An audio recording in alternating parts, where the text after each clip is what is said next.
Next week, we're taking the show on the road to Arizona Thursday and Friday. We're doing the show right outside State Farm Stadium in Glendale.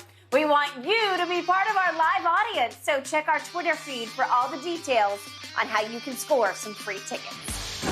LeBron now just 63 points away from passing Kareem as the NBA's all-time leading scorer. The Lakers finish their road trip against my Pelicans tomorrow in New Orleans, then face the Thunder Tuesday at home. Shannon, what's your best guess on when LeBron breaks the record? Skip, it's really hard to say because I don't know if he's going to play all three games leading up to the game on February 9th against the Milwaukee Bucks. Does he play tomorrow? Now, if he plays tomorrow and he is on his current scoring average, he's averaging 30.1 a game. If he plays all three games, that means he'll break it in Milwaukee, make it against Milwaukee on Thursday night.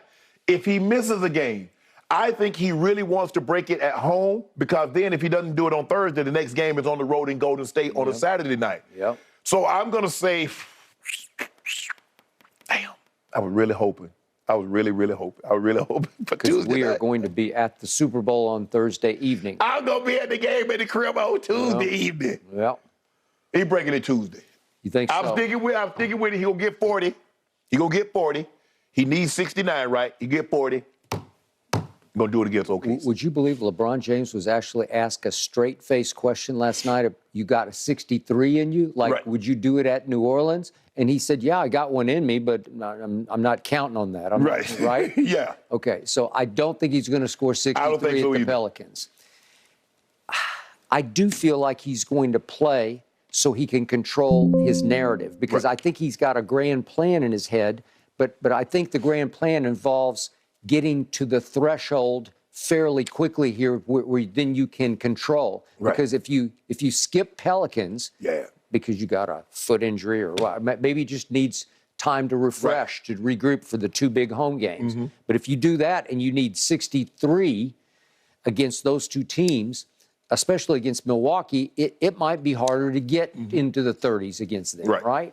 Could he do it? Sure, he could do it. But again, what I don't know is, being the student of basketball history that he is, would it mean more to him to break Kareem's record against the Bucks because he started with the Bucks and won his first championship with Oscar and You the must Bucks? be like, you really like basketball if you know Kareem started because everybody thinks he was a Laker because he spent what he spent from 69 to 75 at Milwaukee and then the rest of the time. Yeah, but they did. It was Oscar's sort of last hurrah. Yeah, in 71 they won the championship and they they won. lost in 74 to the Celtics. Yep. So would LeBron care enough about history that he would target the Milwaukee game? Would that mean more to him to do it against a legit contender like Giannis's team? No, because Kareem didn't break the record against the Warriors or the Sixers. He broke it against Utah. And Wilt had nothing to do with Utah. Okay. I just think the thing is, Skip, like I said, it's really hard. So I'm gonna be with you. I agree with you. I think he plays all three games.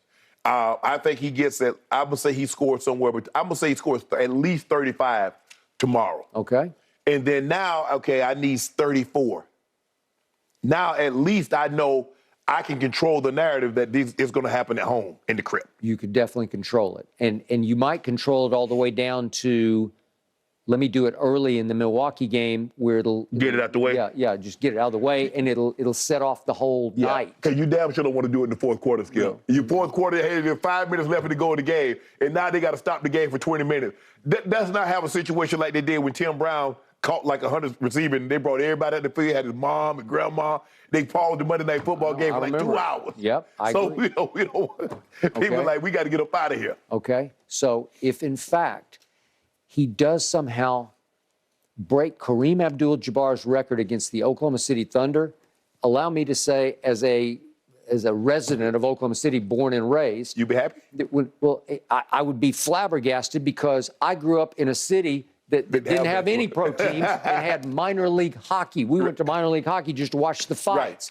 And I love basketball, but I couldn't have imagined Oklahoma City even ever having an NBA team. Right. And you know how it happens. Right. Seattle came to Oklahoma City. Right. And they've been very good. Right. And they're back on the rise, and they are a legit team. Oh, yeah, all of a sudden. yeah. I enjoy watching them play. But the prospect of when I was a kid growing up in Oklahoma City, of this kid from Akron breaking Kareem's record against an Oklahoma City NBA team is incomprehensible to me, but I think it's got potential. I think so, too. Because I think he just wants to just keep on keeping on. And if it happens late in the Oklahoma City game, it may just have to happen. But it's got potential to do that. I need at least 20 by the half on Saturday. Okay. That'll give me an outside. That'll give me a chance at 40. Well, and then 40. Then you got it. Got it. Tuesday night. Yeah. And then you would be golden because you could just heave 40, a sigh Shannon. and go to Phoenix, right? Yep. Okay. I just want the W. I'll trade you 40 for the W. Ooh. Oh, yeah, y'all ain't getting All no right. W. You're not getting either. You will get a 40 piece on you and you're taking the L. Double whammy. We will see. We will see. I got to get my beignets back. All right. Jokic and Embiid, gentlemen. Yo. They got players of the month. Who do you think did it better? Oh, please. Are we actually this is going to be a asking? good discussion. we are. We are. That's coming up next here on Undisputed.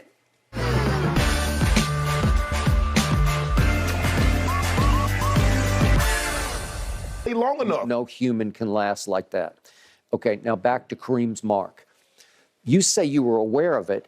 I'm a columnist in Dallas, and I'm covering the Mavericks because they're on the rise. And Mavericks-Lakers was becoming a thing because they were at each other's throat in playoff games that built up to a crescendo in '88 when they were in the conference final, and it went to Game 7 out here at the Fabulous Forum, and went down to the wire when Magic switched off and said, "I'll take Roy Tarpley." And you probably don't remember Roy Tarpley. I do remember Roy Tarpley. But a lot of people probably don't. But listen, he was a 7-foot monster who could shoot it, and he was a handful, and Kareem was having a hard time with him because he could put the ball on the floor. That's correct. And he could go outside and make shots, and he was just he was tormenting Kareem, and Magic said, "I got him." And he took him in the fourth quarter, and he took him out of the game. And then Mark Aguirre went south to the Mavericks. That's a whole nother story. But the point is that all through this time, this is 1984, on April the 5th of 1984, I got to tell you, from my heart, I'm a big sports fan, and I'm a sports columnist in Dallas. I wasn't even aware that he passed Wilt because I wouldn't have known what Wilt's record was. And it was more of a footnote to me that he makes a skyhook from, I saw it last night on the Laker Network out here, from the baseline. It's the hardest shot. It's like the ultimate horse shot is to shoot a hook with no backboard, down the line. To me, the hardest shot in basketball is like a 10-foot jumper on the baseline because it's all touch and feel because you don't have any, there's no perspective, there's no backboard, you're shooting it just at the rim, at the hoop. And he makes it. He made it over Mark Eaton. He did. Who was a three-time 7-4, right? Three-time defensive player of the year, Mark Eaton. All right. So that happened on April 5th.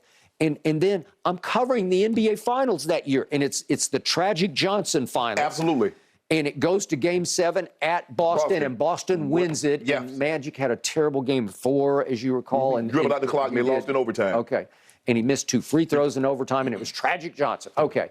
And I think he righted the wrong. Yeah, he came back. I think he did just fine, right? Okay, he did just fine. But the point is, I'm in the flow of this. I'm writing every day about it, and I never wrote a peep about April the 5th, 1984, that he passed Wilt. Because I wasn't aware of it enough. And it wasn't a national story. Yeah, they didn't chronicle it like it do. They didn't celebrate like they do. Like any record, major record now, they're going to stop the game. They're going to celebrate it, Skip. It wasn't celebrated like it is. I mean, I remember. And as you pointed out, for some reason, they're playing the Jazz at the Thomas and Mack Center in Vegas. What?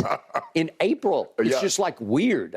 I don't know. And it was so off radar that it missed my radar completely. Go ahead. Yeah, but that's the thing, Skip. It is, and I agree. You to have any record, you have to have longevity. But Skip, you still have to maintain a level of excellence. You still have to maintain a level of play because we've seen guys play great for 10 years, for 15 years. And they're like, okay, it's a foregone conclusion. And then all of a sudden,